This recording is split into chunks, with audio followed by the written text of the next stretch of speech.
Salam, Bakı şəhəri Sabunçu rayonu 155 nömrəli tam orta məktəbin ibtidai sinif müəllimi Məmmədova Vəfa.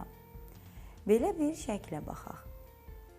Şəkildən göründüyü kimi dondurma verilmişdir, lakin qiyməti məlum deyil.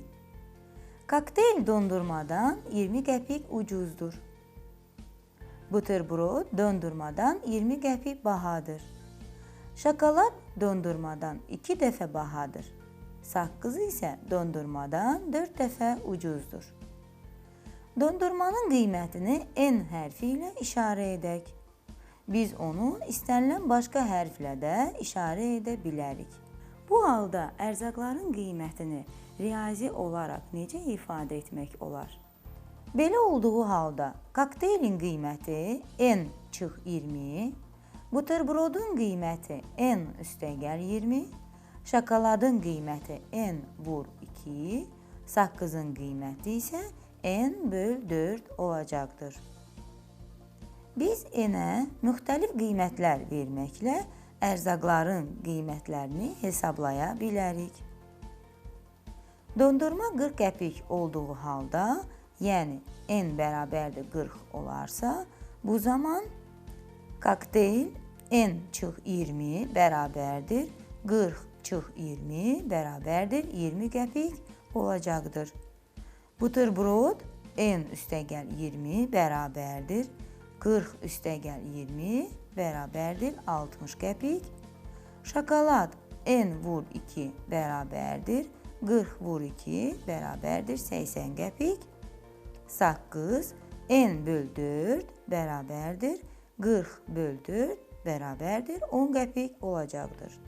Qeyd etdiyimiz kimi N müxtəlif qiymətlər qəbul edir.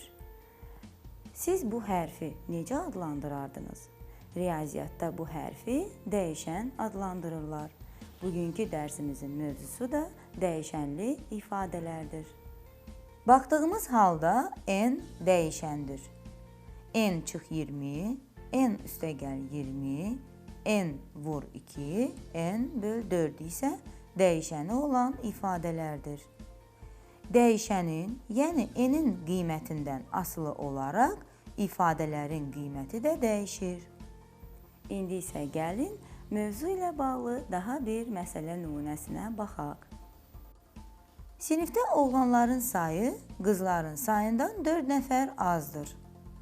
Oğlanların sayını N hərfi ilə işarə etsəniz, qızların sayını necə taparsınız? N bərabərdir 10 və N bərabərdir 12 olarsa, qızların sayı neçə olar? Əvvəlcə gəlin məsələyə uyğun ifadə quraq. Məsələnin şərtində oğlanların sayının qızlardan 4 nəfər az olduğu bildirilir. Bu deməkdir ki, qızların sayı oğlanların sayından 4 nəfər çoxdur. Əgər N oğlanların sayını ifadə edirsə, o zaman qızların sayını göstərən ifadə belə olacaqdır. N+4. İndi isə N-in verilmiş qiymətlərinə görə qızların sayını tapaq. N bərabərdir 10 olduqda, N+4 bərabərdir 10+4 bərabərdir 14 qız olacaqdır. N bərabərdir 12 olduqda, N+4 bərabərdir 12+4 bərabərdir 16 qız olacaqdır.